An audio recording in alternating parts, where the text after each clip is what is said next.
Under the burned orange glow of a setting sun, the desert stretched endlessly, quiet and cruel.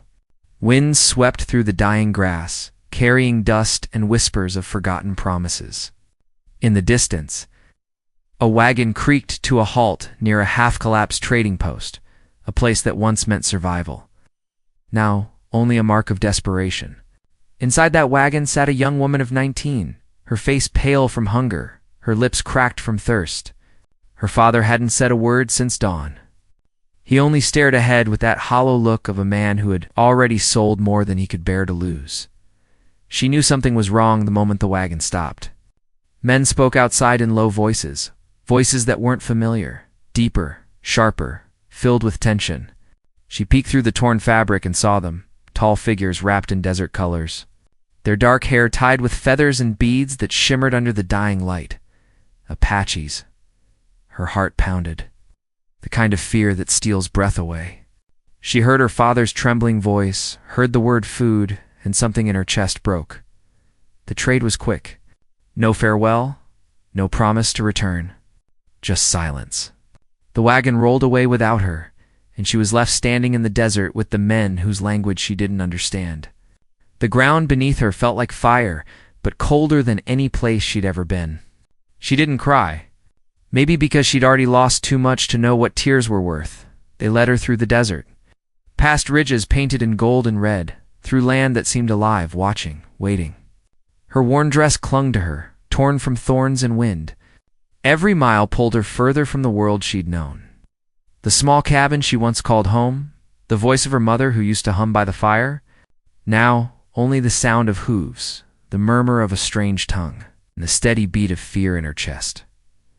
When they reached the Apache village, the sky had turned a deep violet. Fires burned low. Shadows danced across the faces of women and children who watched her like she was something from another world. The chief stood among them, tall, broad-shouldered, with eyes that caught the firelight and held it like steel. He didn't speak right away. He just looked at her as if trying to decide whether she was a burden or a sign from the spirits. That night, she sat by herself near one of the smaller fires. Someone had left her a blanket and a piece of bread, rough but warm. She couldn't tell if it was kindness or pity. The desert wind howled through the camp, carrying the sound of drums from somewhere deep in the canyon. She pulled the blanket around her and whispered to herself, not knowing if anyone could hear, "I'll find a way out. I will." But as the nights passed, something in the air began to change. The chief's people didn't harm her. The women watched her with curiosity, sometimes even laughter. Children followed her steps, trying to mimic her pale face and soft hair. And the chief, he kept his distance, yet his eyes found her often. She'd look up from the riverbank while washing the sand from her hair and catch him standing far off, silent as the mountains, watching days turned into weeks. She learned the rhythm of the camp, the way the women ground corn at sunrise, how the men painted their faces before the hunt, how the young ones gathered stones and feathers for play. She learned a few words, small ones at first: water, sun, home. But there was one word the chief taught her himself, Teon. It meant light. He said it softly one evening, as she sat by the fire, her hair catching the glow like gold. She didn't know what to make of him. There was a power in his silence, a calm that made even the desert seem gentle when he walked by. When storms rolled in, the people gathered near his tent. When the hunters returned, they waited for his nod before sharing the kill. Yet around her, he seemed to soften, not in words, but in the quiet ways he watched over her. Once, when she tripped on a jagged stone, he caught her arm before she fell. His hand was rough, warm, steady.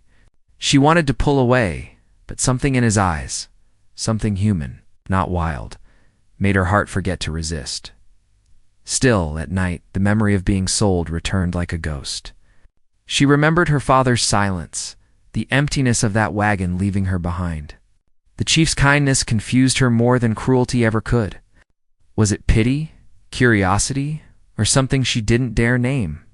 One evening, after a long ride through the canyon, she found herself standing at the edge of a cliff beside him. The sun melted into the horizon, painting the desert in red fire. For a long while, neither spoke. Then, In slow, careful English, he said, "This land, it takes everything and gives back only what's strong enough to stay." She looked at him, unsure if he meant her or himself, but his eyes told her enough. The desert wind swept between them, carrying the scent of sage and dust. And for the first time since she'd been traded away, she didn't feel like running. As days turned into months, whispers began to move through the camp. Some said the chief had grown too close to the white woman, that the spirits would not bless such a union. Others said he was changing, that his eyes, once hard as stone, had softened with something they'd never seen in him before. She heard the whispers too, but she couldn't stop her heart from aching whenever he rode out into the desert, didn't return until night. Then came the day that changed everything. A small group from another tribe rode into the camp, angry, armed, demanding her. They called her a curse, a trade that dishonored the Apaches. The air grew thick with tension. The chief stepped forward, his hand resting on the blade at his belt, his voice low and steady. "You will not take her," he said. The camp fell silent. The other warriors looked between them, between their leader and the girl who once arrived trembling and lost. The visitors didn't back down. The standoff stretched, fire flickering in the chief's eyes, fear tightening in her chest. She wanted to scream, to beg them not to fight, but no sound left her lips. That night, under a sky heavy with stars, the chief came to her tent. His face was unreadable, his voice soft but certain. "Tomorrow they will return," he said, "and I will decide what happens next." She looked up, heart pounding. "And what will you decide?" He didn't answer. He just stepped closer, brushing a strand of hair from her face, his hand trembling just slightly. "You were never meant to be traded," he said quietly. "Not you." In that moment, something unspoken passed between them, something fragile and dangerous. She wanted to ask what he meant, but before she could, he turned and walked away into the night. The drums began again in the distance, deep and haunting.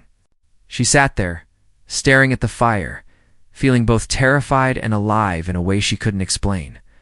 For the first time, she realized her fate was no longer just survival. It was tied to his decision, to whatever the chief would do when the dawn came. And when the sun rose over the desert the next morning, it would reveal a choice that would change both their lives forever. The morning light spilled over the horizon, painting the desert gold, but its warmth did nothing to calm her trembling hands. The chief's words from the night before echoed in her mind, words heavy with meaning she couldn't quite grasp. "You were never meant to be traded." She didn't know if it was a promise or a warning. The air felt still, thick with expectation, as if the entire land waited for something to unfold. The camp had woken early. Warriors prepared their horses, faces painted in dark streaks, eyes cold and watchful. Women gathered the children inside the lodges, whispering in low tones. The same whispers followed her too, the white girl who'd arrived hungry and frightened. Now standing at the center of a storm she didn't understand, she stood near her small tent, clutching the blanket she'd been given on her first night here. Across the camp, she saw the chief mounting his horse.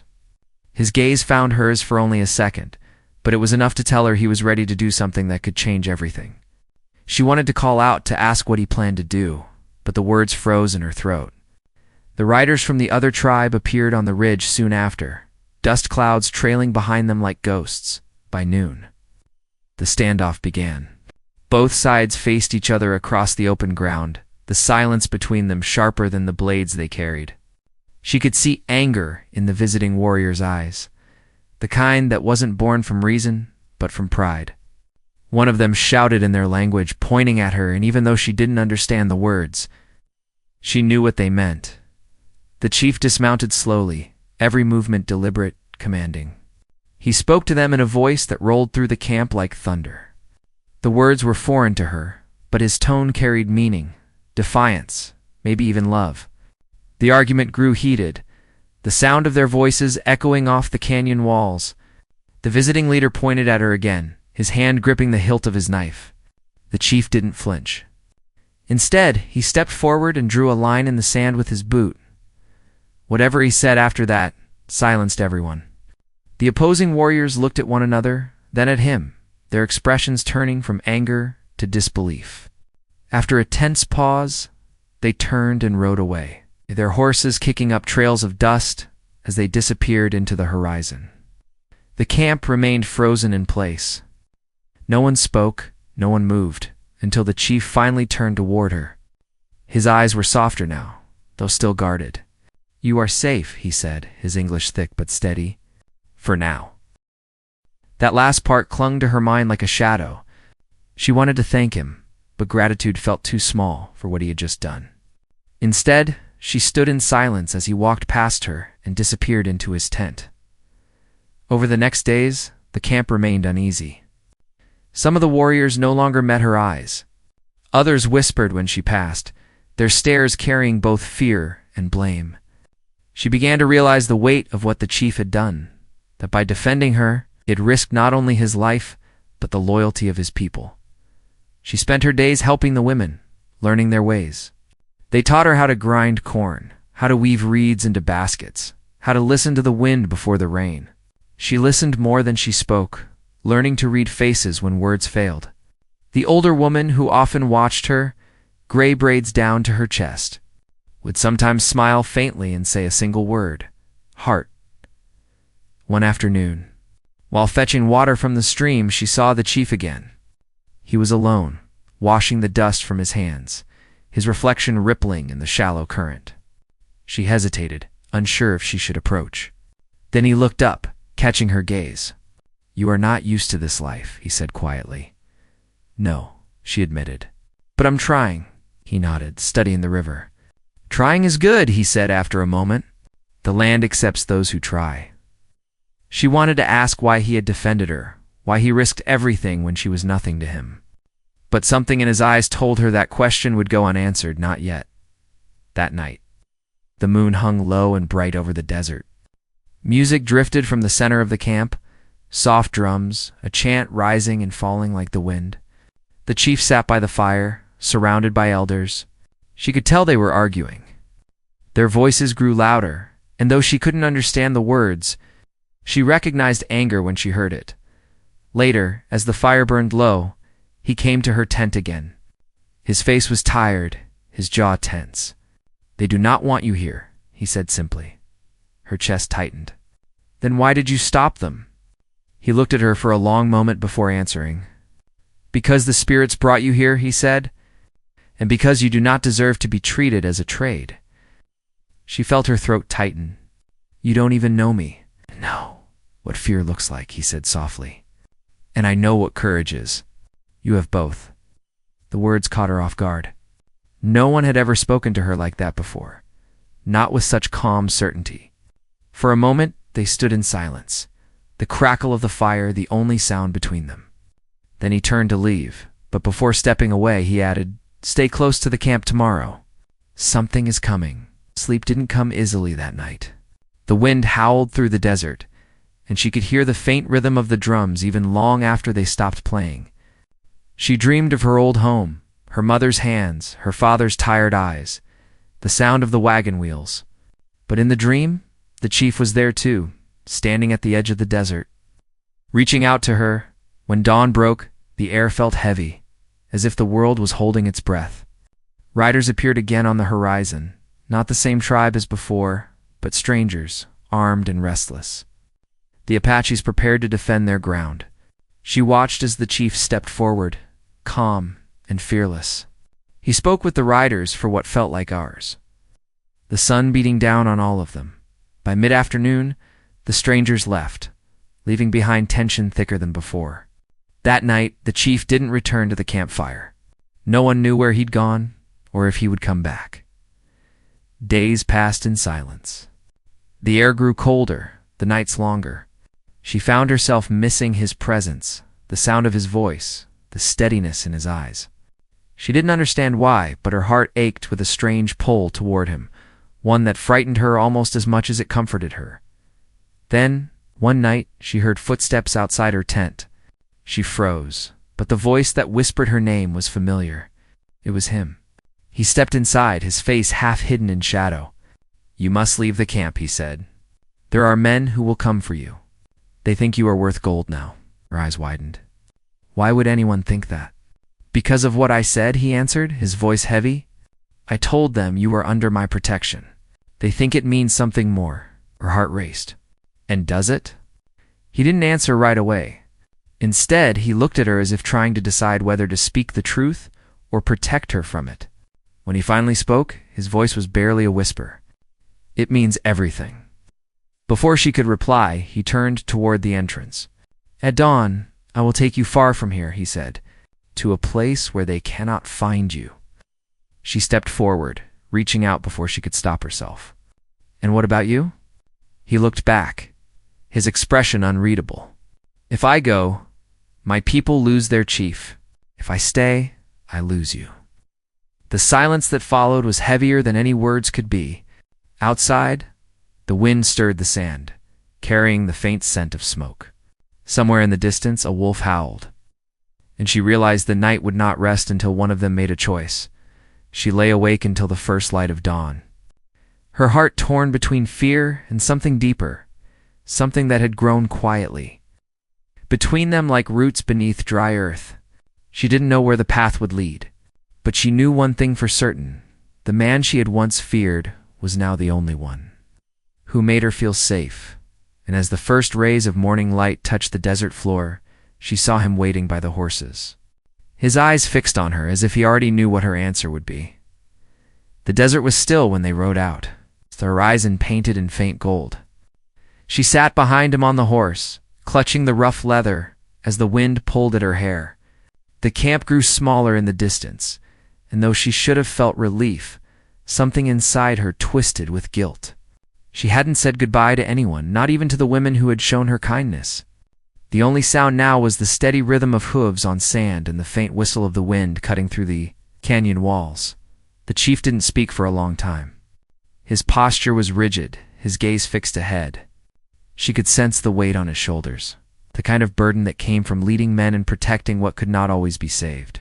Finally, after miles of silence, he said quietly, "They will come after us." She gripped the saddle tighter. "Then why are we leaving?" He turned slightly, his eyes meeting hers for a moment. "Because if you stay, there will be war. My people will fight each other, and I will not let that happen." His words hit harder than she expected. She realized then that his decision wasn't just about her. It was about his tribe, his honor, and the fragile balance he was trying to protect. Still, a question burned in her chest. "And what happens when they find us?" He didn't answer right away. Instead, he looked toward the horizon where the desert met the mountains. "Then we see who the spirits favor." They rode until the sun stood high and fierce. The land around them was endless and wild, cracked earth, scattered sage, and the cry of a lone hawk circling above. By evening, they found shelter in a narrow canyon where a stream trickled through the rocks. He built a small fire and handed her a piece of dried meat. She wasn't hungry, but she took it anyway. As the fire flickered between them, the silence grew heavier. She wanted to speak but didn't know what to say. Finally, he broke the quiet. "When you were traded, what did they tell you?" Her chest tightened. "They told me it was the only way we'd eat through the winter. My father said he'd come back for me, but he never did." He nodded slowly, staring into the flames. A man who gives away his blood for bread has already lost more than he knows. She looked at him, wondering how a man so different from her could understand pain that well. For the first time, she saw not the warrior or the leader, but a man carrying his own scars. "Did you ever lose someone?"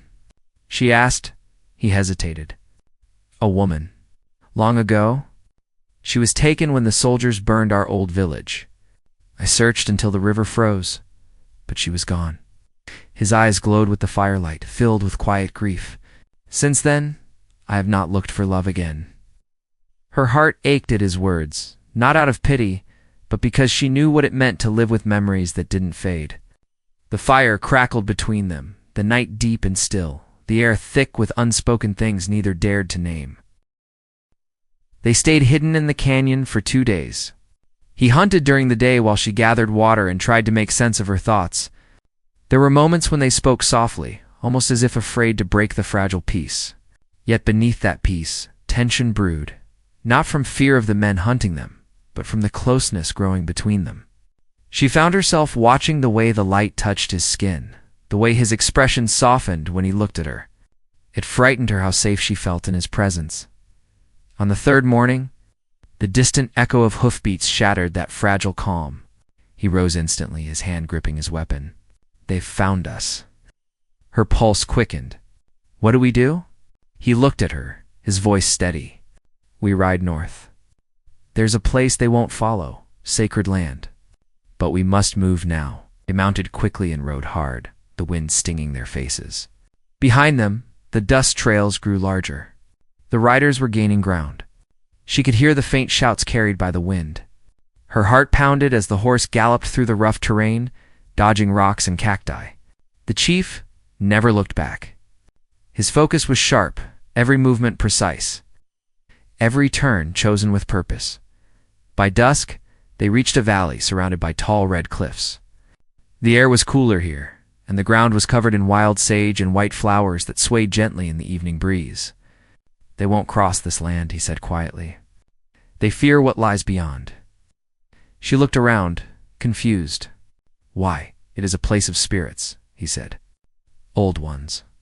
Even warriors are not brave enough to disturb their rest." That night, they made camp near a small pool of clear water. For the first time in days, she felt the faint comfort of safety. As she sat near the fire, he began carving something from a piece of wood. She watched his hands move carefully, the sound of the knife against the grain, rhythmic and soft. After a while, he held it out to her. "A small carving of a bird with outstretched wings. It's beautiful," she whispered. "It is a hawk," he said. "A sign of freedom. It flies where it wishes, answers to no one." She turned it in her hands, feeling the smooth edges. "And what happens when the hawk falls?" He looked at her then, his gaze deep and searching. "Then it rises again, because it remembers the sky." His words lingered with her long after the fire went out. When she finally lay down to sleep, she dreamed not of fear or hunger, but a flight of wings cutting through the air above. Endless canyons. But peace never lasts long in the desert. The next morning, smoke rose in the distance. He saw it first, his jaw tightening. "They burned one of our hunting camps," he said quietly. "They are sending a message." She felt a chill run through her. "They're doing it because of me, aren't they?" He didn't answer, but his silence was enough. She turned away, guilt pressing against her chest. "You should have left me," she whispered. He stepped closer. "If I had left you, I would have betrayed my own heart." Her breath caught, but before she could speak, a sound came from the canyon, the faint echo of hooves again. He moved fast, pushing her toward the rocks. "Stay low. Do not move." She crouched behind the boulders as he stepped into the open, his bow drawn. Shadows moved across the ridge to riders, scanning the ground below. She held her breath as they passed, their voices low and angry. The chief waited until they disappeared before returning to her side. "They're closer than I thought," he said. "We cannot stay here. Where will we go?" He looked at the horizon. "To the mountains. My mother's people live there. They will not turn us away." The journey grew harder with each mile. The land changed from red dust to rocky slopes, the air cooler but thinner. She stumbled more than once, but he was always there to steady her. Each touch lingered a little longer. Each glance carried more weight. It wasn't the kind of love born from comfort, but the kind that grows from survival, raw and fragile, yet unbreakable. As night fell again, they camped beneath a grove of old pine trees. The scent of resin filled the air, and for a moment, it almost felt like a home she never had. He sat beside her, watching the stars. "Do you ever think about the life you left behind?" he asked. "Every day," she said softly. "But it feels like another lifetime." He nodded slowly. "Sometimes the land decides for us where we belong." She turned to him. "And where do you belong?" He met her eyes, his voice barely above a whisper. "Where you are." The words struck her deeper than she expected, but before she could answer, a sound in the darkness made them both turn, the crack of a branch, faint but close. He rose instantly, hand on his weapon, scanning the trees. She followed his gaze, her heart pounding in the distance. Faint lights flickered, torches moving slowly between the trees. "They found us again," he said. The realization hit like thunder. There was nowhere left to run, no more places to hide. The night around them seemed to close in, the sound of footsteps growing louder, closer. She reached for his arm, her voice trembling. "What do we do now?"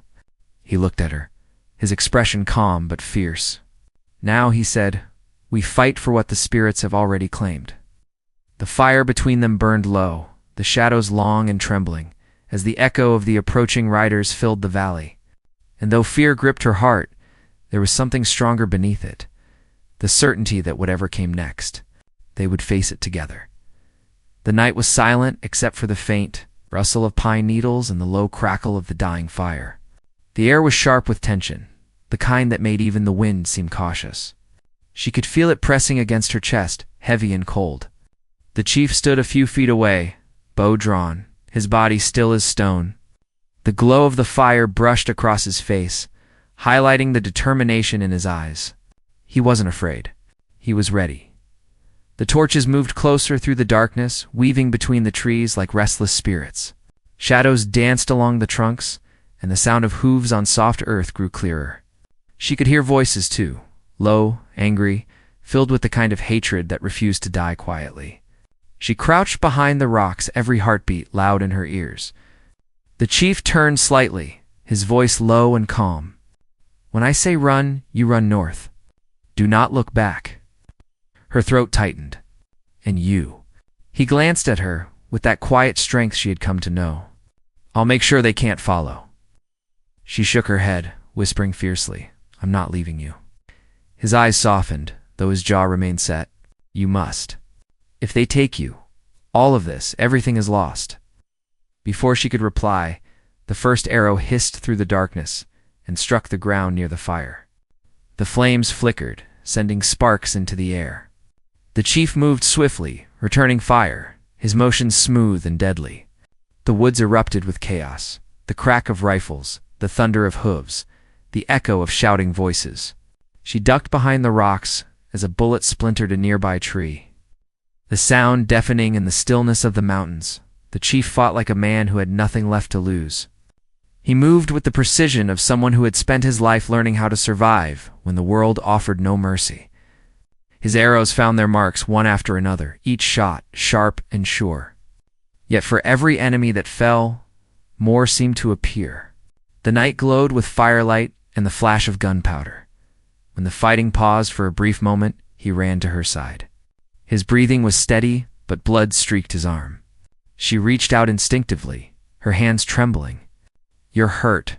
"It's nothing," he said. "We need to move." They slipped through the trees, keeping low, the sound of pursuit never far behind.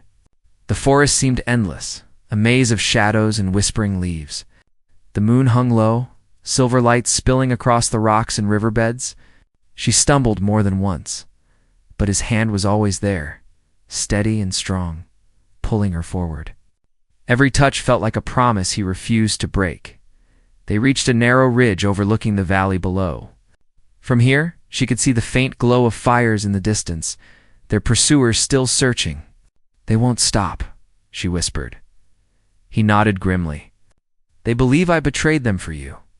To them, this is not about justice anymore. It's about pride." Her heart ached at his words. She knew pride could be deadlier than any weapon. "What if we just surrender?" He looked at her sharply. "If we do, they'll kill me first, and they'll take you back as a trophy. You'd never survive that." His tears burned in her eyes, but she said nothing. She understood now this wasn't just a chase for survival. It was the cost of defiance, of two people who had broken a boundary no one dared to cross. As dawn approached, they found an old stone shelter built into the side of the mountain, half collapsed but hidden.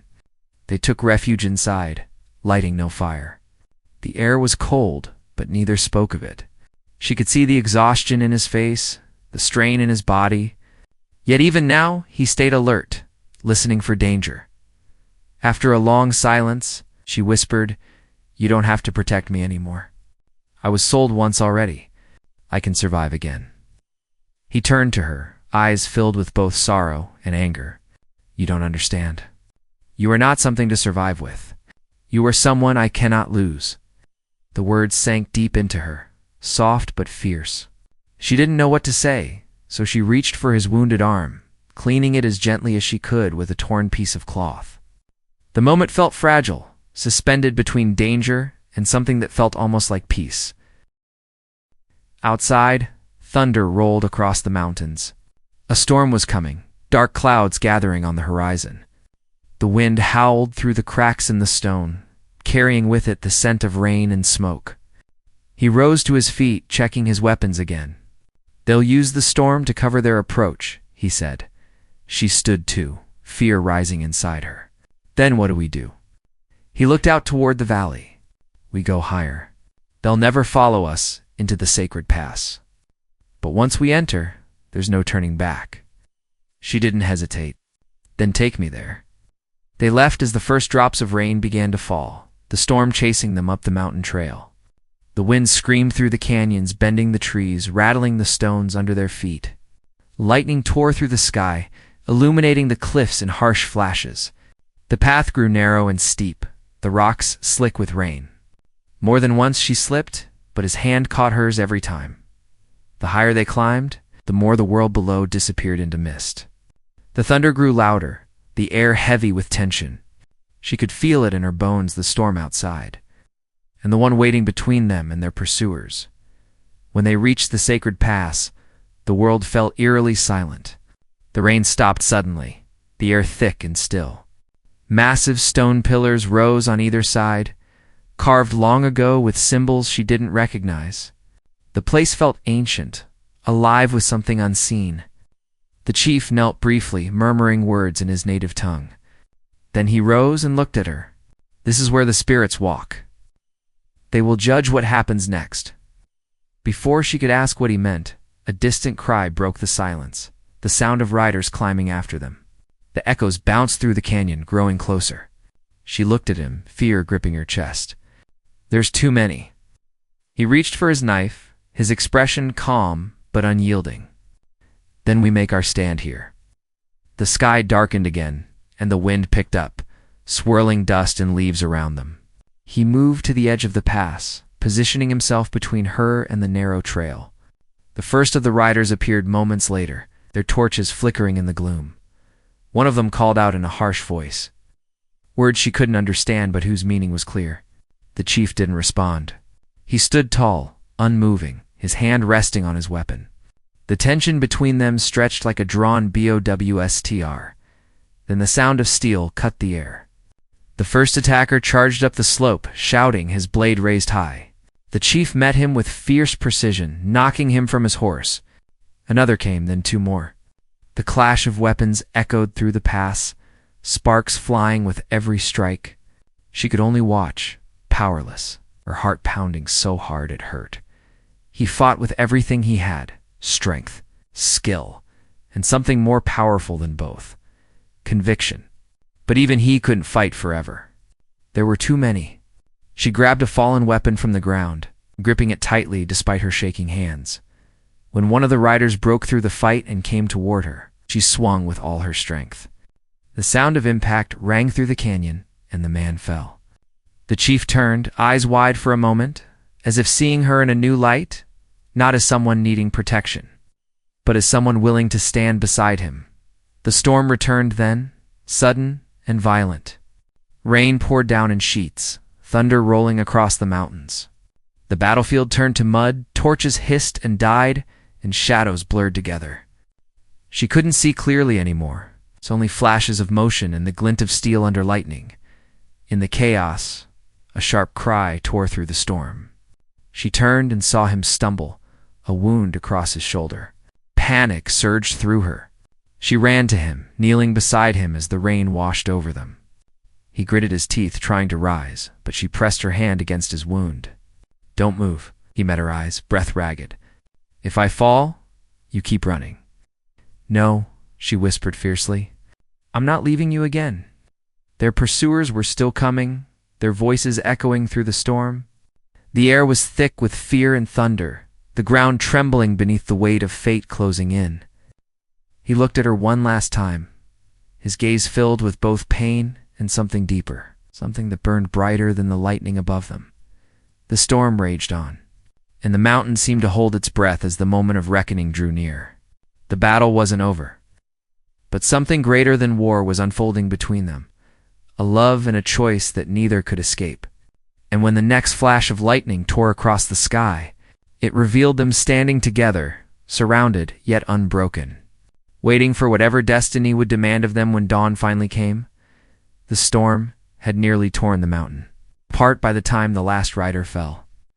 Rain poured down in rivers, washing the blood and dust away. The chief knelt on one knee, breathing hard, his hair heavy with water. The world around them had gone quiet, except for the low rumble of thunder rolling away into the distance. She stood near him, her hands trembling but steadying as she realized the fight was over. The men who had chased them through the desert and mountains were gone, scattered or defeated. Only silence remained, heavy, powerful, and alive. She dropped to her knees beside him, her heart pounding. His shoulder still bled where the blade had cut him, but he tried to hide the pain behind his calm expression. She tore a strip from her skirt and pressed it against the wound. "You can't keep moving like this," she said, voice breaking. He caught her hand gently. "We can't stay here. More will come when the storm clears." "I don't care," she whispered. "I'm not losing you now." He looked at her for a long time, his eyes soft but filled with something she couldn't read. Gratitude, pain, love.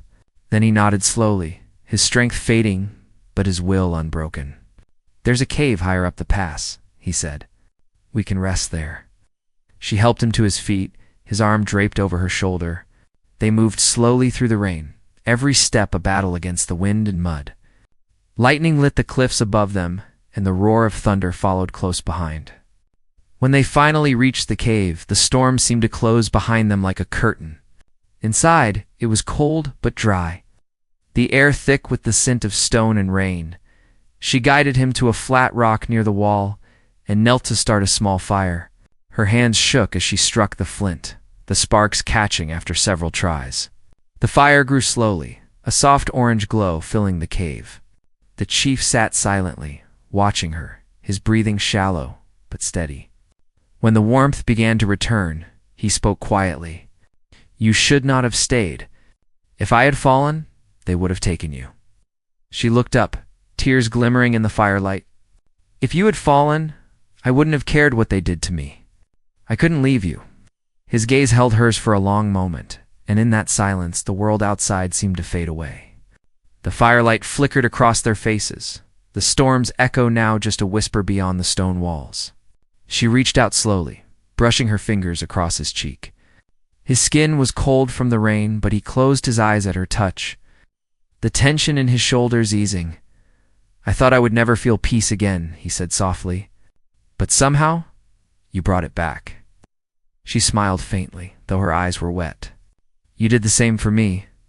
For the first time since her father had sold her, she didn't feel like something broken or unwanted. She felt seen, not as a trade or a burden, but as a person who mattered. The desert, the hunger, the fear, all of it had led her here, to a place she never imagined she'd find something like love. When the storm passed, Dawn crept slowly through the cave entrance. Pale light painted the walls, and outside, the valley below shimmered with mist. The chief stood, leaning slightly but stronger now. "We have to go back," he said quietly. She turned, surprised. "Back to your people?" He nodded.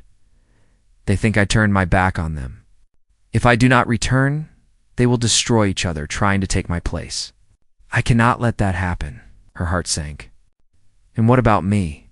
He hesitated before answering. "If I bring you back, they may not accept you. But if I leave you here, you'll never be safe.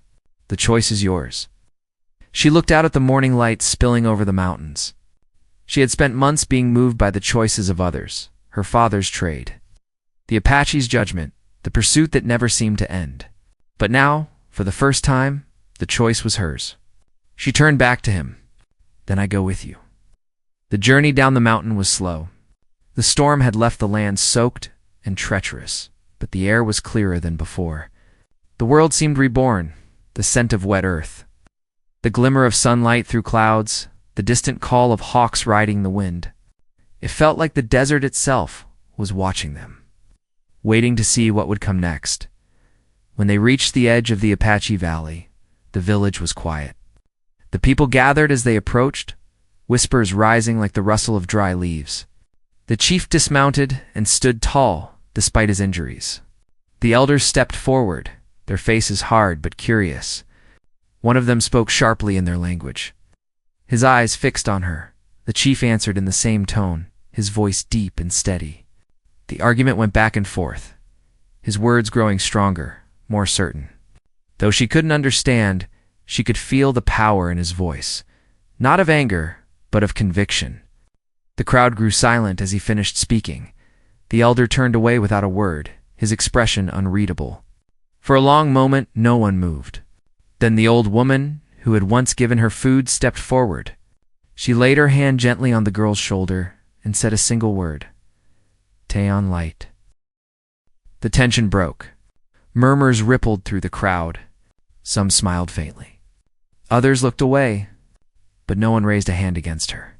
The chief glanced at her, his eyes saying what words couldn't, that it was over, that they had been forgiven in the only way that mattered. That night, fires burned across the camp, and songs carried through the desert air.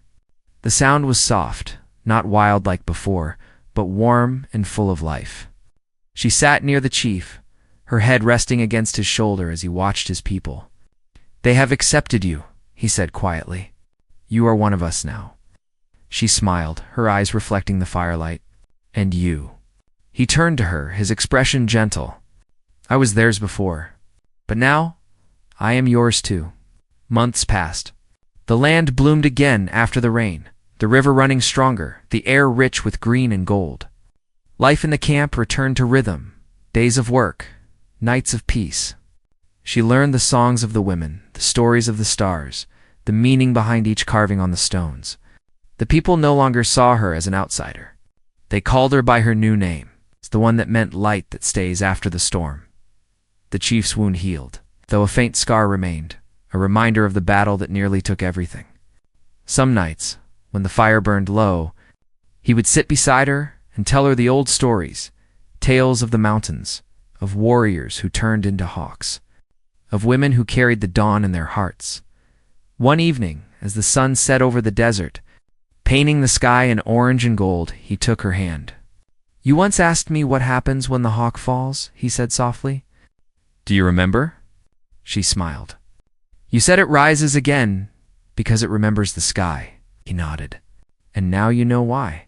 Because even when it falls, it never forgets what it was meant to be." She leaned against him, the fading light wrapping around them like a blanket. For the first time in her life, she felt whole. The girl who had once been traded for food was gone.